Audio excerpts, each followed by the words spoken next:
Bueno, primero de todo, buenas tardes, buenas noches, muy buenos días, porque con el diferentes regímenes horarios que tenemos en los países, es un poco difícil encontrar una hora exacta. Pido disculpas sobre todo a Venezuela, que es altas horas de la madrugada, y a Noreli está aquí al pie del cañón, ¿eh?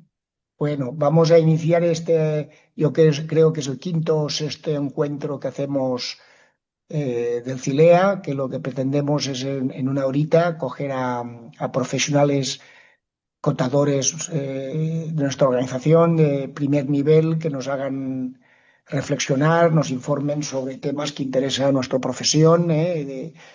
Y hoy, como siempre, tenemos a dos colegas de referencia que les queremos agradecer tanto yo como Remy, el vicepresidente, el detalle que estén aquí. Sabéis que el formato que hacemos es que esto no dura más de una hora y esto después lo que hacemos es en formato digital replicarlo y pues que sean. Hoy nos encontramos aquí para hablar en concreto la estrategia de implantación de las NIF para las pymes. Sabéis que nosotros nos caracterizamos por esta visión latina de relación con las empresas, pero especialmente con las empresas pymes, y por lo tanto es un tema que nos interesa muchísimo, ¿no? Y intentamos coger las dos vertientes atlánticas, con los matices legislativos y cultura empresarial que existen en las dos vertientes. Yo le voy a dar la palabra a Néstor Han, que sabéis que es vicepresidente de Filea, que es presidente de la IC, ha sido presidente del Instituto, es presidente del Instituto de Contadores de la República Dominicana y es un referente para nosotros desde un punto de vista tanto personal como técnico, que va a presentar a Noreli, eh, de Venezuela, y bueno, la presentas tú, por favor, Néstor, por favor. Muchas gracias, presidente Valentín.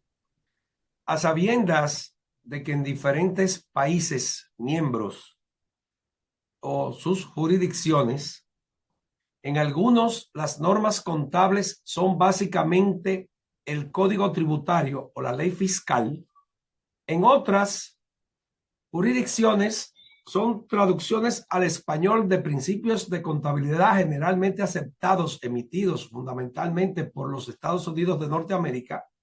En algunas existen algunas normas locales, en otras muchas normas locales y en otras una mezcla de todo lo anterior que he dicho. Y como soñamos los que estamos en este mundo que contabilidad será el lenguaje de los negocios y que ese lenguaje debe ser uno en todo el planeta, para que un estado financiero hecho en España, otro hecho en la República Sudafricana y otro hecho en Venezuela puedan estar registrados bajo las mismas normas, y sabiendo que es un don de IFAC, una declaración de miembro de IFAC, la adopción de la NIF para las pymes en las jurisdicciones miembros de esa organización. Hemos querido traer este importante tema de estrategia de implementación de la NIF para las pymes como una guía que nuestra expositora va a utilizar, tomando en consideración los diferentes escenarios de base de registros contables que existen en las diferentes jurisdicciones de las que somos partes. Nuestra expositora conferencista de hoy es la destacada profesional venezolana Noreli Pinto Vargas.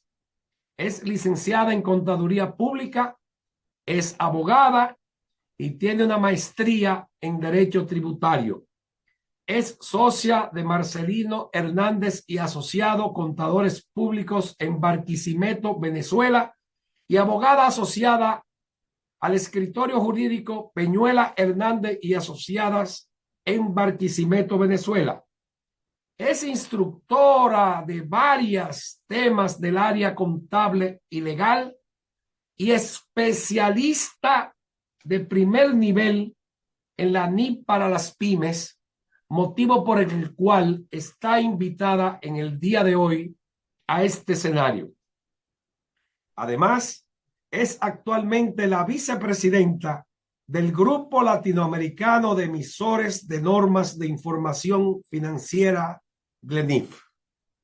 Dejo a ustedes con el tema Estrategia de implementación de la NIF para las pymes a nuestra prestigiosa expositora venezolana, Norelia Pinto Vargas. Norelia, el escenario es tuyo.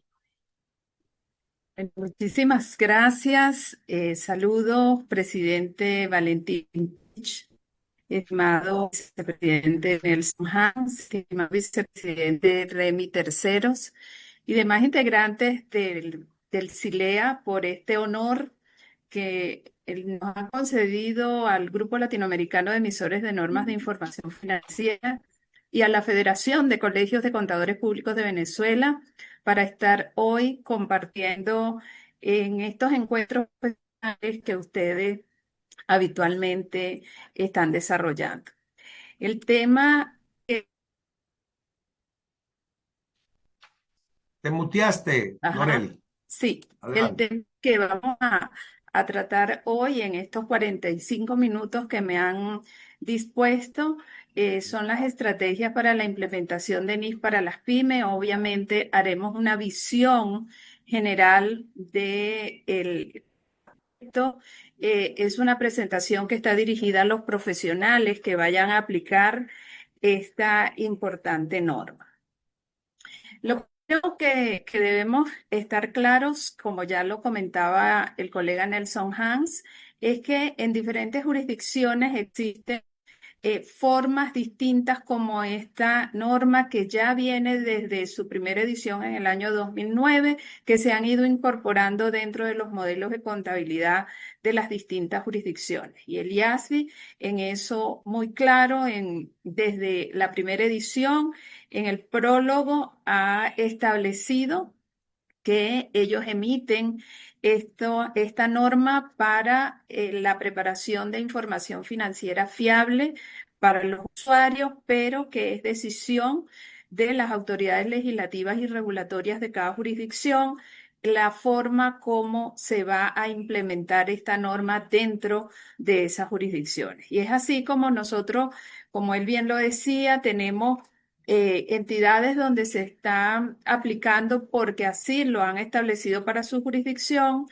normas locales de cualquier origen o de cualquier base fundamental, pero también tenemos jurisdicciones donde se ha pronunciado en la aplicación sin reservas la NIF para las pymes y obviamente esos estados financieros de las entidades que están en esas jurisdicciones deben expresar dentro de las notas de los estados financieros que así se están aplicando. Hay otras jurisdicciones donde han tomado la norma, han hecho algunas variaciones o las han complementado un poco para regular aspectos que son muy específicos de esas jurisdicciones y entre eso es el caso de nosotros en Venezuela. Entonces, lo primero que tenemos que tener claro en relación con esta tercera edición es que la tercera edición debe estar vigente en la jurisdicción para que esas entidades las puedan aplicar y dependiendo de cuál sea el modelo contable que van a estar aplicando hasta el día previo a que entre en vigencia la tercera edición, pues habrán unas acciones que están establecidas dentro de este cuerpo normativo o si ya usted dentro de su jurisdicción vigente con la edición 2015, pues para migrar a la edición 2025 hay otro proceso que también está en la norma. Ambos procesos los vamos a ver muy rápidamente en estos 45 minutos que me han dispuesto. Hablemos primero de aquellas jurisdicciones donde yo tengo un cuerpo normativo que no está fundamentado en la NIF para las pymes y voy a comenzar a partir de que ese ente encargado de definir los principios contables para mi jurisdicción, decide que todas las entidades dentro de ese territorio deben aplicar esta tercera edición de la NIF para las pymes. En este caso, cuando voy a hacer esa aplicación por primera vez de la norma de contabilidad NIF para las pymes, tendré que ubicarme dentro de la sección 35 para hacer esa transición a la norma. Vamos a partir del principio que no conocemos nada de la norma y ustedes ya podrán apreciar, la norma está conformada por 35 secciones. Cada una de estas secciones tiene temas específicos importantes para toda entidad tenga obligación pública de rendir cuentas. Tienen allí un mapa donde he clasificado por colores cuáles son los elementos de los estados financieros que son impactados principalmente por alguna de estas secciones. Dicho eso, cuando vamos a migrar de normas locales o incluso una entidad que pueda estar aplicando la norma NIF de contabilidad, lo que se llamó hasta hace nada las normas completas o normas plenas o la NIF plena, lo primero que debemos hacer es conocer profundamente cuáles son las disposiciones que tiene este cuerpo normativo.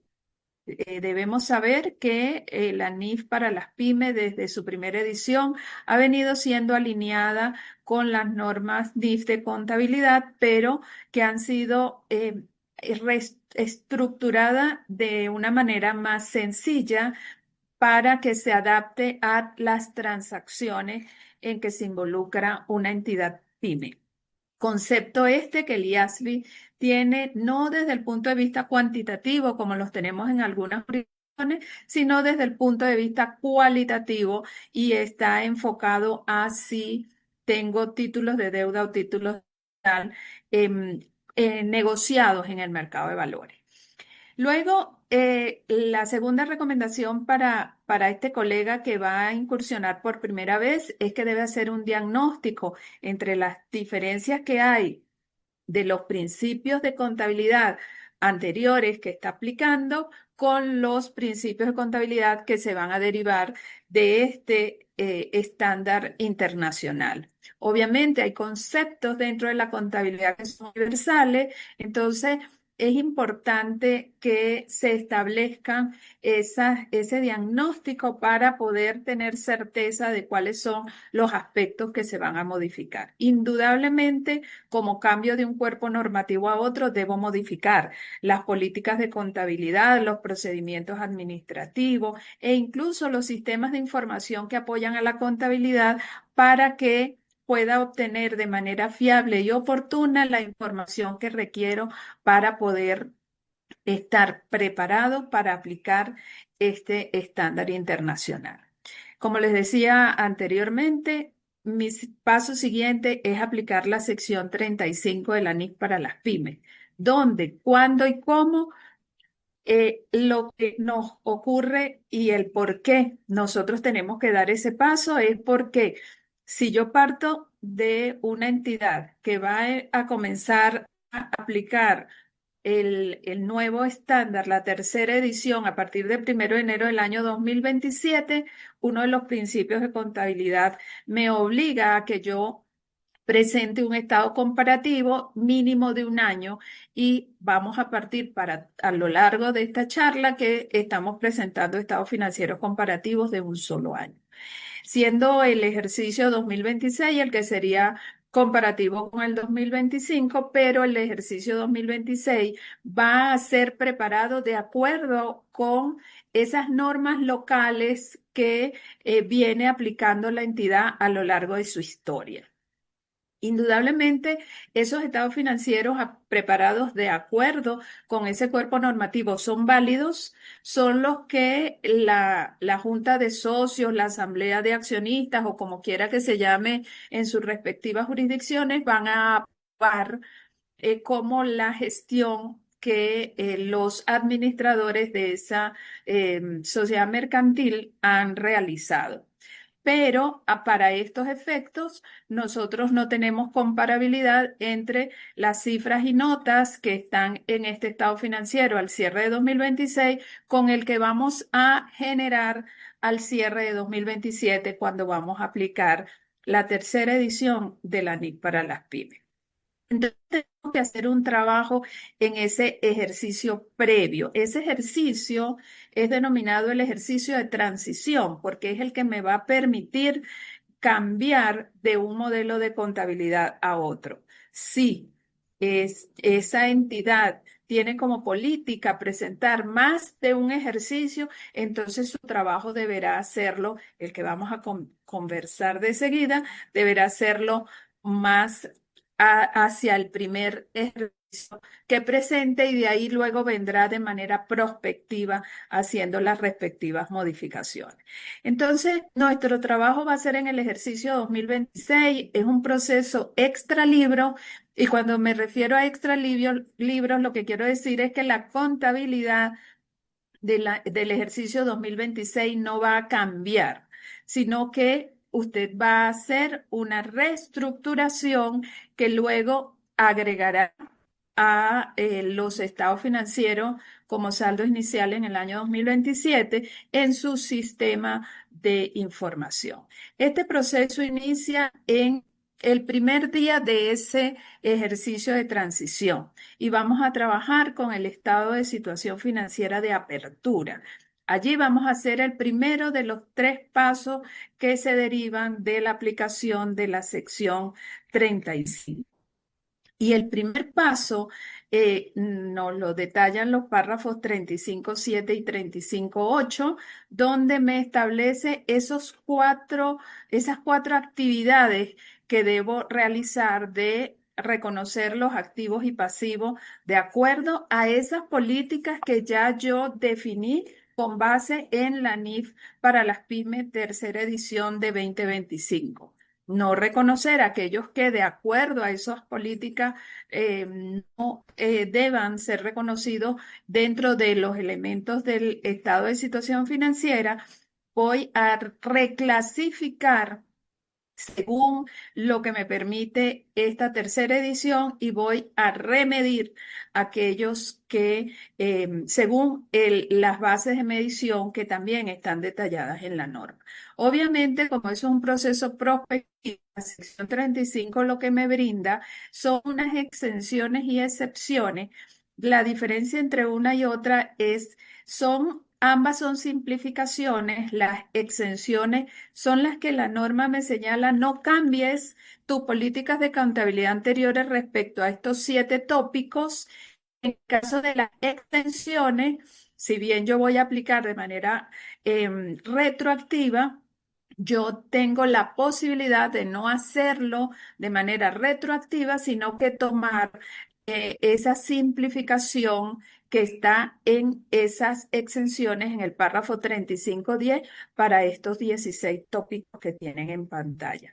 Recuerden que estas exenciones son optativas para quien está transitando por este proceso de aplicación de esta sección 35. Focal, importante, atender a las revelaciones que están establecidas en los párrafos 35.12 al 35.15, porque eso va a ser muy importante para el usuario de los estados financieros cuando le cambien de un modelo de contabilidad a otro modelo de contabilidad y él debe saber cómo es que han impactado esos cambios dentro de las cifras de los estados financieros que le estemos presentando al cierre de 2027 para compararlos con el 2026 y el poder hacer todos los estudios y análisis que refiere.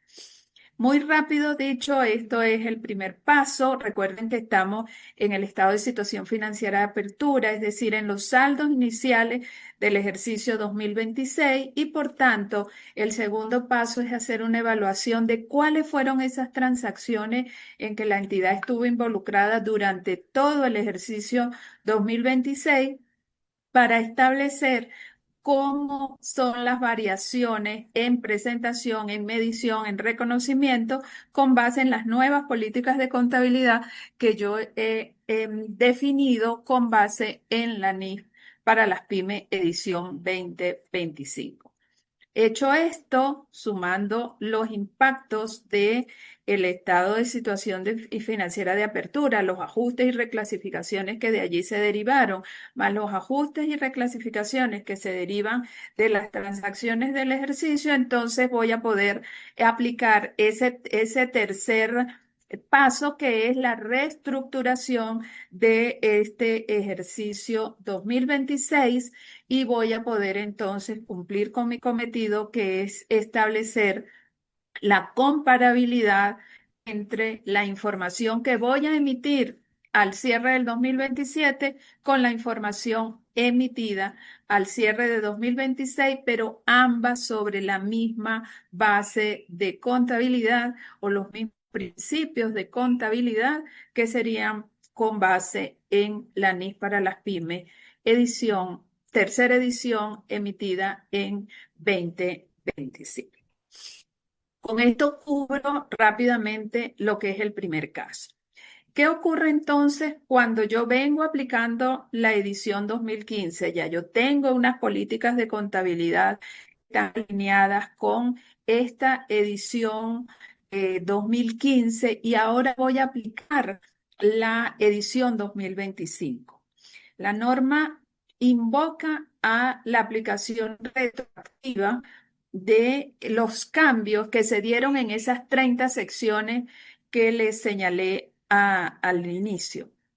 Y el apéndice A en la parte de transición tiene entonces unas simplificaciones que también vamos a ir viendo de seguida. Entonces, la recomendación para usted, colega, que va a cambiar de la edición 2015 a la edición 2025, uno, verifique las políticas de contabilidad que la entidad en la que usted está trabajando esté aplicando efectivamente políticas alineadas con esa edición 2015. Como ya usted tiene verificado y determinado cuáles son las secciones que usted va a verificar, porque ya tiene unas políticas de contabilidad sobre la base de la segunda edición, entonces evalúe cuáles son los cambios, cuál es el rediseño que tiene que hacer a esas políticas de contabilidad que va a aplicar para el ejercicio que inicia el 1 de enero del año 2027 en el enfoque en que hemos preparado esta presentación. También debe revisar los procesos administrativos, los sistemas de información, porque hay unos cambios importantes. No los vamos a ver todos de seguida, pero sí vamos a señalar los más importantes que se dieron. Y por supuesto, revise cuáles son esas simplificaciones que tenemos en este apéndice A. Antes de entrar en eso, quiero resaltar conceptos claves que usted debe tener en cuenta. El primero, la fecha de aplicación inicial. La fecha de aplicación inicial gráficamente es ese primer día de ese ejercicio que usted va a aplicar la tercera edición.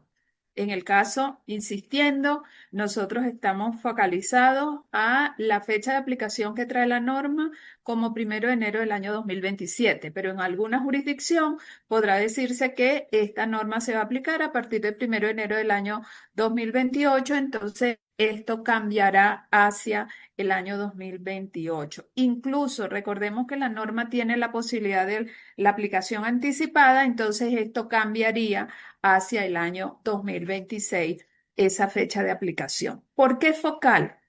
Porque lo que vamos a ver de seguida, vamos a notar que hay facilidades que nos están enfocando a partir de la fecha de transición, a partir de la fecha de aplicación, perdón, de primera aplicación, en esa fecha, antes de esa fecha, en el ejercicio previo, en el periodo inmediato anterior al que se presenten los estados financieros y en fin, usted en la medida que vaya leyendo va a notar que hay una referencia siempre dentro de esta fecha. Por eso es importante que usted la tenga bien precisada. Lo otro, esos estados financieros previos que están de acuerdo con la NIF para las pymes, efectivamente deberían estar de acuerdo con la NIF para las pymes. Y por eso Me gustó mucho este encuentro, este día de hoy, porque con eso nos deja la posibilidad de que nosotros vayamos, sí, en nuestra jurisdicción se van a aplicar a partir del 1 de enero del año 2027, nosotros vamos a poder ir llevando de la mano este ejercicio 2026 que esté efectivamente de acuerdo con la edición 2015 y en caso de que detectemos algún error, pues nuestra sección 10 en los párrafos 10.19 a 10.22 nos dan el accionar. Lo otro importante, la aplicación retroactiva que nos señala este párrafo de transición, este apartado de transición en el anexo A y por supuesto lo que es la aplicación prospectiva que si vengo en una edición 2015 son conceptos que ya yo he venido manejando y que aún que no esté dentro de la aplicación de la norma, son conceptos que ya nuestra profesión ha adoptado. Aquí tienen el mapa de las 35 secciones. Las que ven en salmón claro son las que no tuvieron modificación. El resto tuvieron modificaciones de diferentes gradaciones y las que están más oscuras son las que están con una simplificación de esa aplicación retroactiva que la sección 10 llama a aplicar para cuando hay un cambio. Voy a comenzar por la sección 23 y en esta sección quise detenerme un poco más porque es una sección que va a impactar a todas las entidades.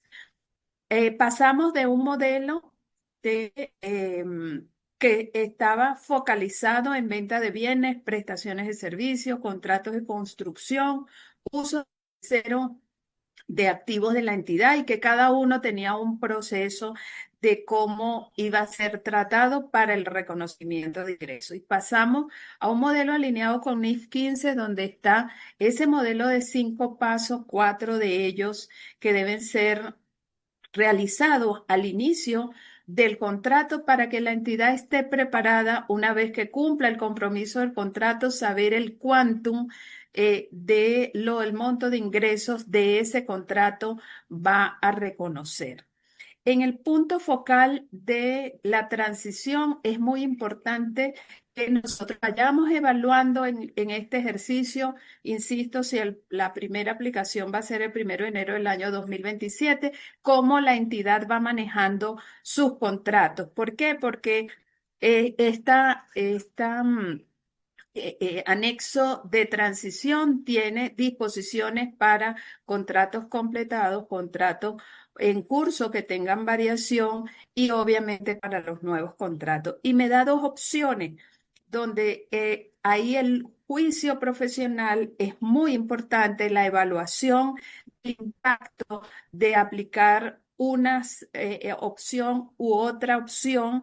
Es muy importante y no perdamos de vista que el usuario de los estados financieros confía plenamente en el trabajo de los contadores públicos y en la emisión de información fiable que le permite tomar decisiones económicas acertadas. Veamos cada uno de ellos. En primer lugar, la norma me establece, y le resalto aquí, em, que no debo modificar. ¿Cuáles son esos contratos que han sido completados? ¿En qué periodo? ¿Y qué es lo que yo no debo modificar? ¿Por qué? Porque ya estos contratos que están en el primer grupo, ya el reconocimiento de ingresos está materializado dentro del resultado y como consecuencia de ello, ya yo tengo todo reconocido. Es importante que incluso esos contratos que inician y terminan en ese ejercicio previo, ya también están totalmente reconocidos sus ingresos dentro del resultado. La segunda parte dentro de este párrafo 28 que trata sobre los contratos completados, se refiere a los contratos que están vigentes durante el ejercicio 2026, que culmina en 2026, no llegan ya completados a los efectos de la fecha de aplicación inicial, pero que tienen una variación. Entonces, la norma me da la posibilidad de que yo no estime el importe de esa contraprestación variable, porque ese es el punto focal en esta segunda opción, pero yo puedo utilizar el precio de transacción en la fecha en que se completaron los contratos. Vamos a apoyarnos para ilustrar esto con el módulo que ya está publicado por el IASB de esta sección, donde en el ejemplo 156 nos presenta un contrato de construcción que fue suscrito el 1 de julio del año 2025. Noten que es el ejercicio previo a mis estados financieros comparativos.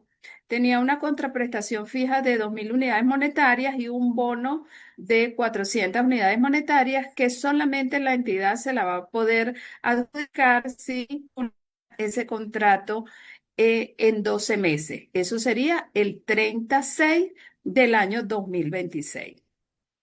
Si estoy en la fecha en el 31 de diciembre del año 2026 o estoy en la fecha de aplicación inicial, 1 de enero del año 2027, ya esa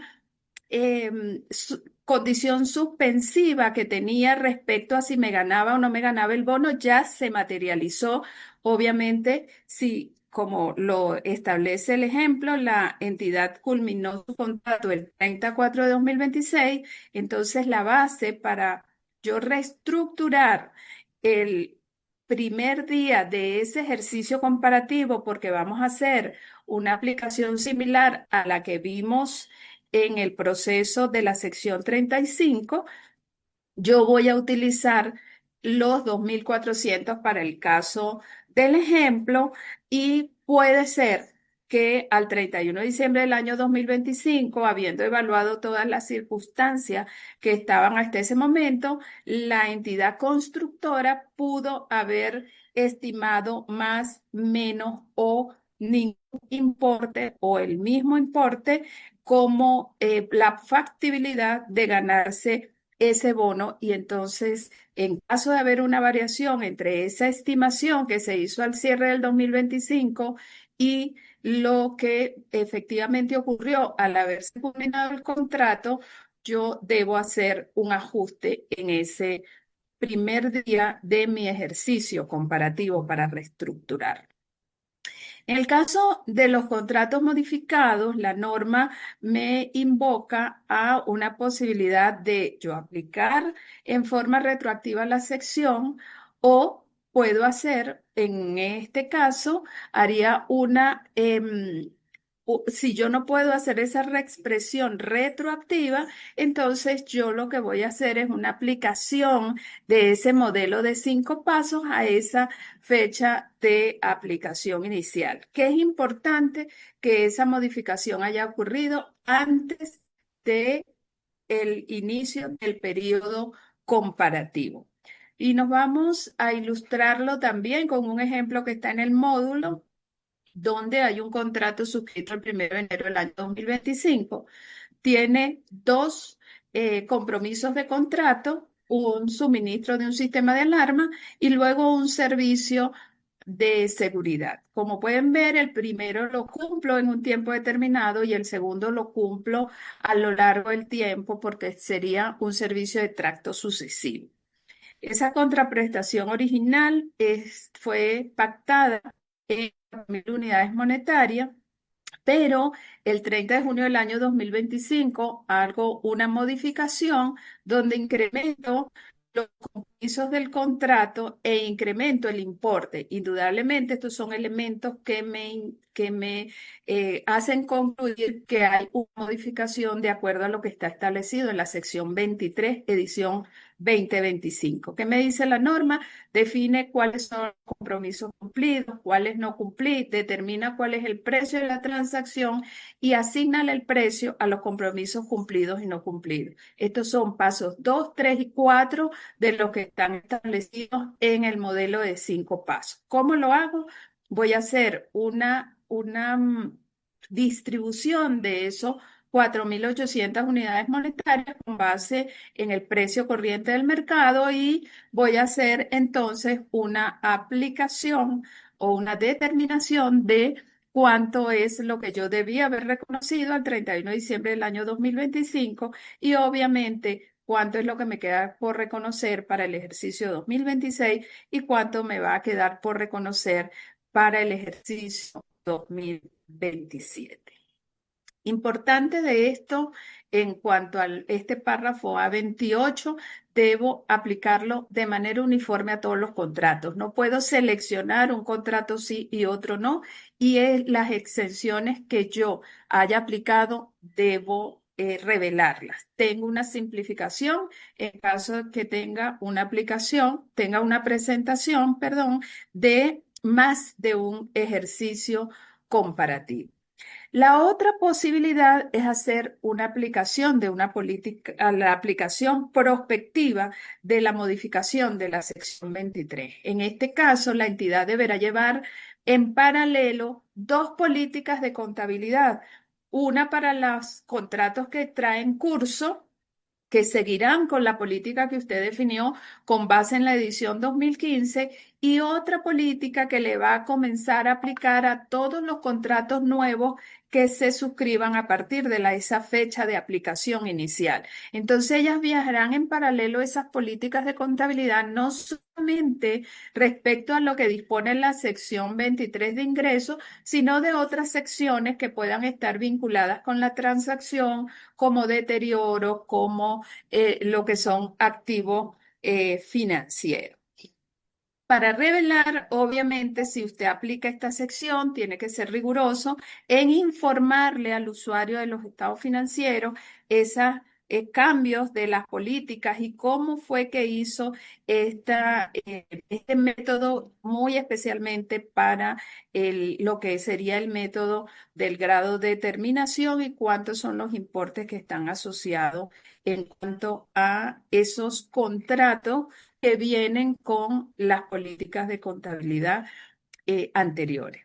La otra sección que si bien no es que tuvo un cambio sustancial en su contenido, pero sí se reestructuró porque recordemos que la sección 11 trataba de instrumentos financieros básicos y la sección 12 tenía otros temas relacionados con instrumentos financieros. En esta tercera edición lo fusionamos en la sección 11, donde todo el contenido de la sección 12 pasó como segunda parte y lo que teníamos en instrumentos financieros básicos quedó como primera parte, todo compilado en la sección 11.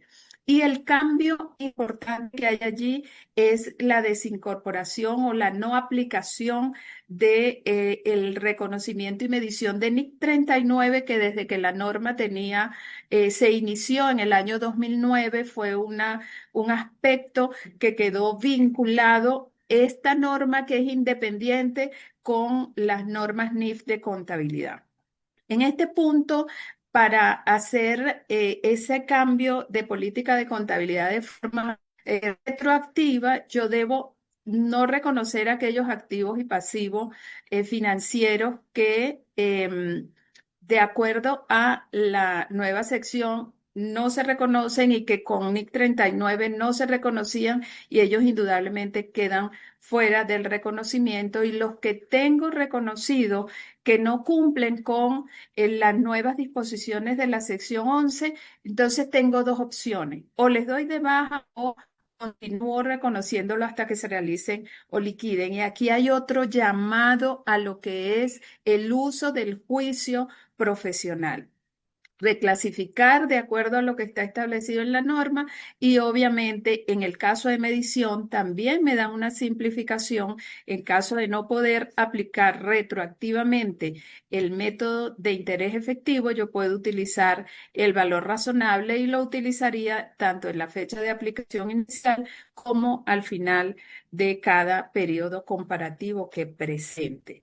En cobertura no hay cambio, la cobertura lo voy a aplicar de manera prospectiva desde las coberturas que inicien a la fecha de aplicación inicial, pero las que están ya existentes, yo debo ajustarlas, sí, a los requerimientos que tiene esta sección.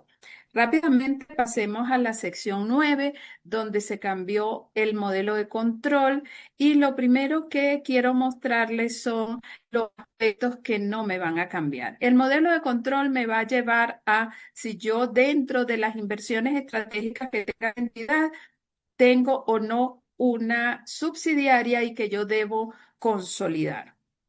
En este punto, la norma me establece, pues, simplificaciones, como ustedes lo pueden ver en pantalla, aquello que de acuerdo a los principios del modelo de control anterior, yo no iba a consolidar y sigue sin consolidar lo que yo tenía consolidado y sigue cumpliendo con los requerimientos para consolidarlo, así también queda. ¿Qué pasa si en una subsidiaria yo perdí el control? Dejo de esa situación tal cual como la traigo dentro de mis estados financieros. ¿Dónde me va a impactar este nuevo modelo de control? En si yo tenía una inversión en una entidad y de acuerdo al nuevo modelo de control, yo debo consolidar, o si la tengo consolidada y no se cumplen con esos requerimientos para la consolidación, entonces yo debo desconsolidarla, si me permiten el término, o cambiarla de enfoque de esa inversión que tengo en mi subsidiaria. Los ajustes que tenga que hacer, tengo una facilidad de dónde los voy a aplicar, hasta dónde los voy a aplicar, pero indudablemente yo tengo que ir a esa fecha en que obtuve el control en el primer caso y de ahí establecer las modificaciones de medición.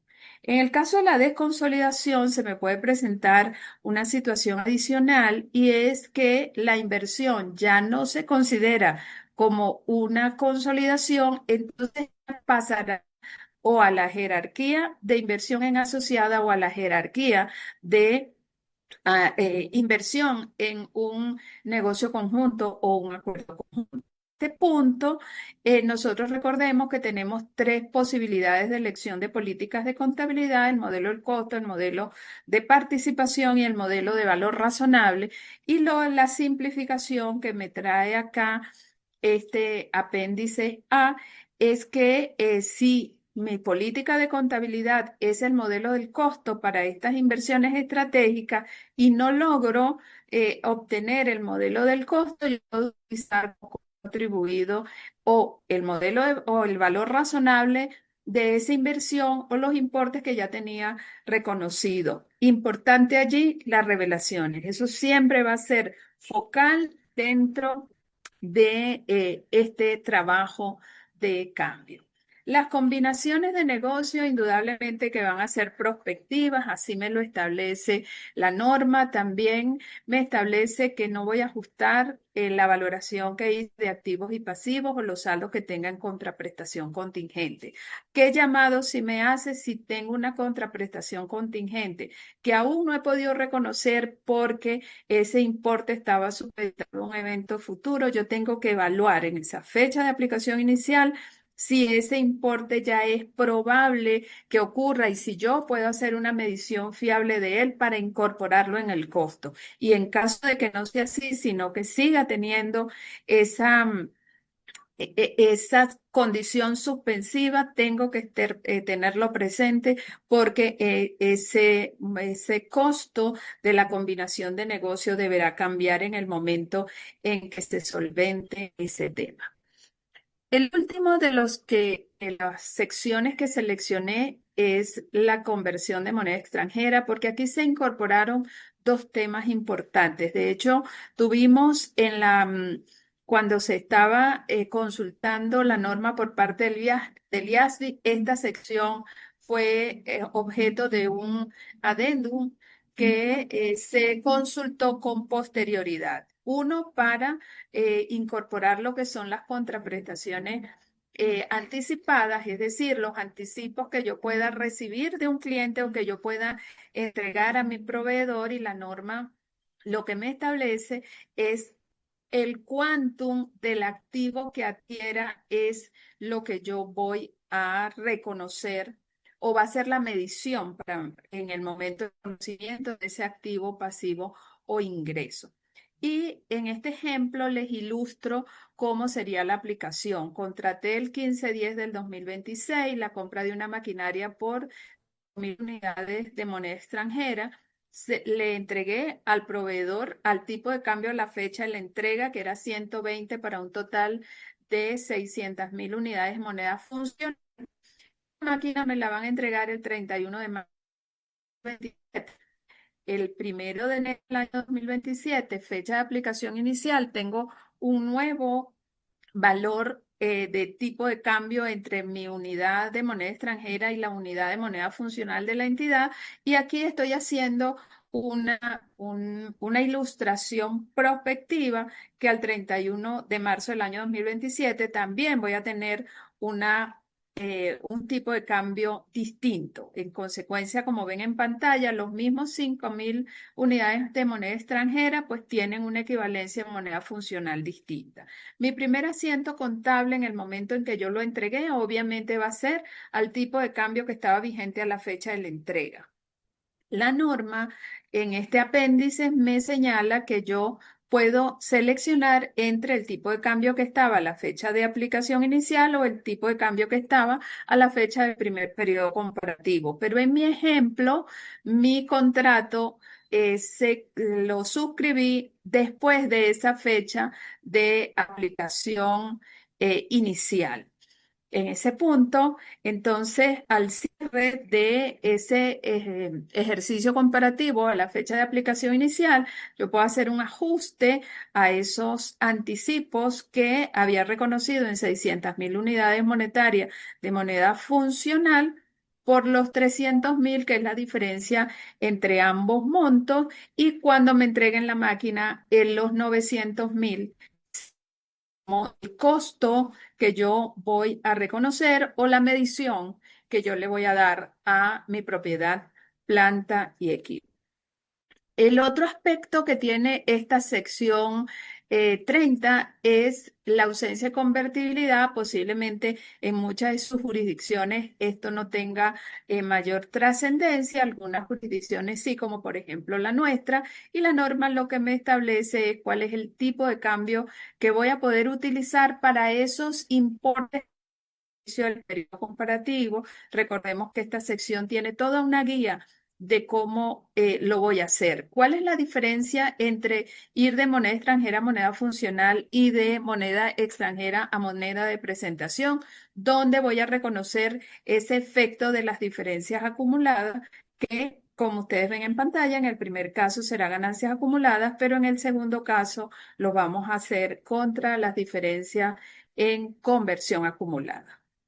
Acá cierro diciéndole, queridos amigos, cuáles son las secciones adicionales que están impactadas en el apéndice con aplicación retroactiva, y les dejo cuáles son las simplificaciones que están para acuerdos conjuntos, para beneficios a los empleados, donde se hizo una simplificación de esa forma como cuando no tengo posibilidad de utilizar la unidad de crédito proyectada, en la sección 29 de impuesto a las ganancias y en la sección 34, donde se incorporó un detalle en relación con las plantas productoras. Y acá les dejo cuáles son las secciones de las que no comentamos que están en aplicación prospectiva. La sección 3, donde está el concepto de materialidad. Ahí ustedes pueden ver la oportunidad en que usted lo va a aplicar. El valor razonable, la nueva sección, la vamos a aplicar de manera prospectiva. Recordemos que nosotros teníamos unos párrafos dentro de la sección 11 en la edición 2015 que trataba el tema de valor razonable, y ahora tenemos una sección específica para ello. En propiedades, planta y equipo, propiedades de inversión y activos intangibles, tienen allí el detalle.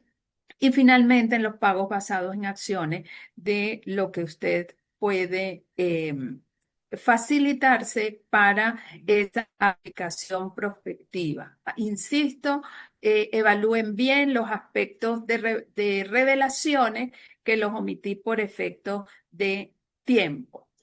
En este minuto que me queda, deseo hacer énfasis en los retos que implica para un profesional la aplicación de esta tercera edición.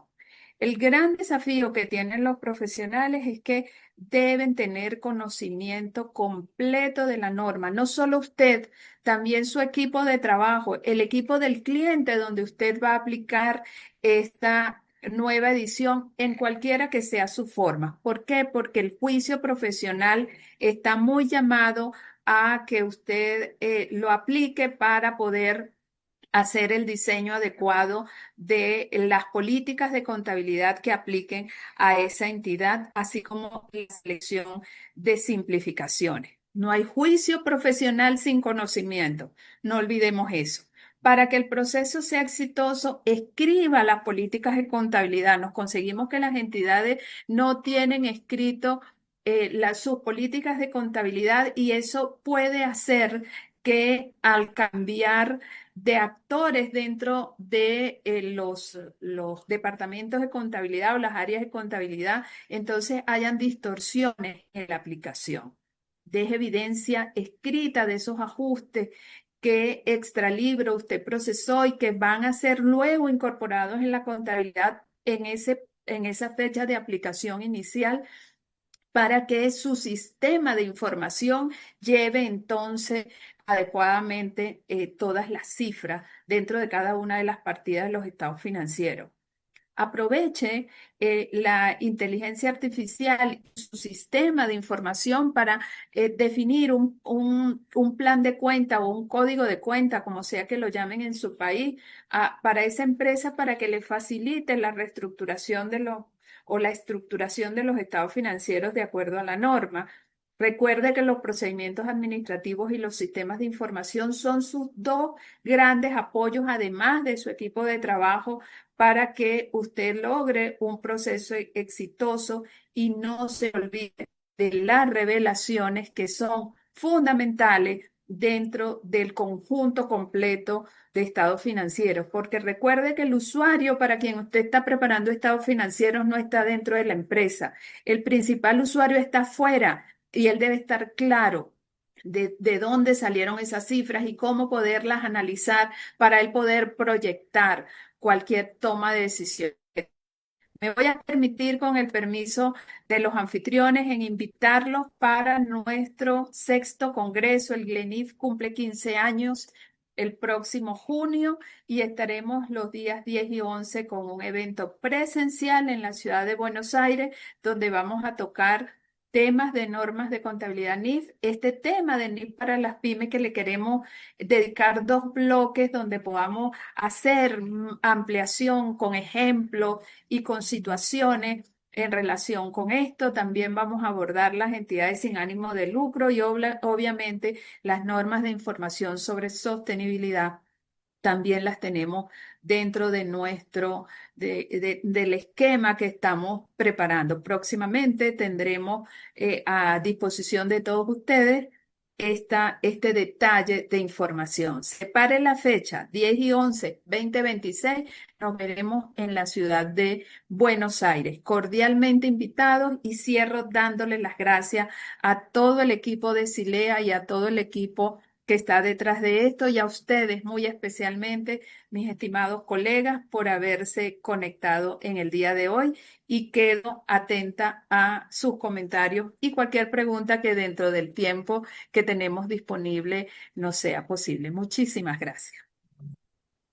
Gracias a ti, Noreli, por tu didáctica, pedagógica y excelente exposición. Nuestro reconocimiento y felicitación por tan brillante exposición. Gracias. He estado reuniendo las potenciales preguntas y creo que en 2 pudiera resumir el sentir de quienes están aquí presentes. La primera pregunta formal es: ¿una entidad puede seleccionar aplicar la sección 35 o la transición contenida en el apéndice A de la versión 2005? Queremos tu 2000. respuesta. Bueno, 2025, perdón. 2025, 2025. correcto. Sí, recordemos que las disposiciones fueron diseñadas para situaciones totalmente diferentes como lo expuse recientemente. Si usted viene de normas o de principios de contabilidad basados en una norma que no es la NIF para las pymes, edición 2015 o edición 2009. En este caso, edición 2015, usted necesariamente va a tener que aplicar la sección 35, aun y cuando usted haya podido haber aplicado la edición 2009 y luego en el trayecto usted dejó de aplicar sus políticas de contabilidad basadas en eso. No olvidemos que para poder em, concretar que unos estados financieros están preparados con base en la norma de contabilidad NIS para las pymes, debe tener una revelación del uso de la norma sin reserva y la aplicación completa de todas las secciones que involucran las transacciones en la que el ente que informa se ve involucrado, permítame el doble uso del término.